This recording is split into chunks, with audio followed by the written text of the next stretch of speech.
A movie with girls, guns, and fast cars is usually enough to make moviegoers pay attention.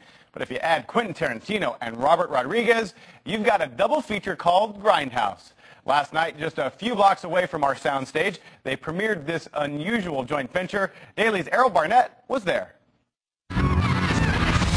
It's an extreme movie full of shocking images, including a dancer with a gun for a leg. Rose McGowan told me how she did it.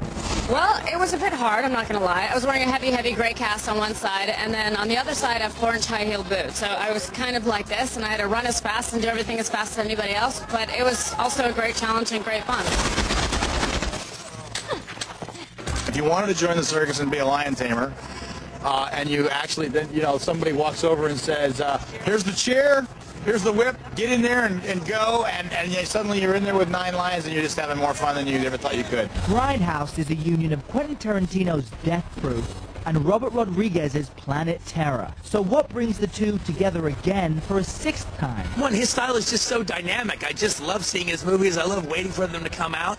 And 2, just I love working with him. And then it's just like I get to go to Austin, and I love that place, and he has a whole setup there, and it's just a blast. I like his style is very different from mine, and so it's very complimentary to do like a double feature with him because we kind of cover more bases that way. People who come see the movie, they're bound to love at least one of the movies, if not both. Only at the Grindhouse.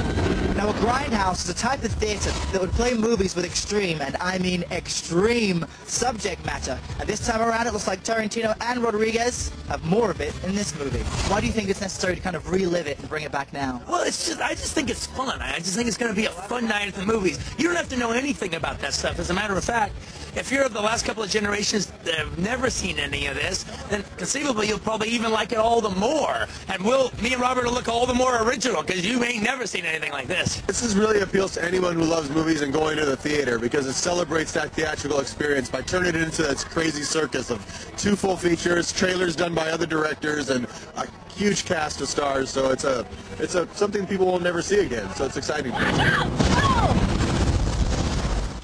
And there are also a number of surprises featured in Grindhouse, like fake movie trailers. So, if you can handle it, mark your calendar for Friday, April 6th, when the movie is released nationwide.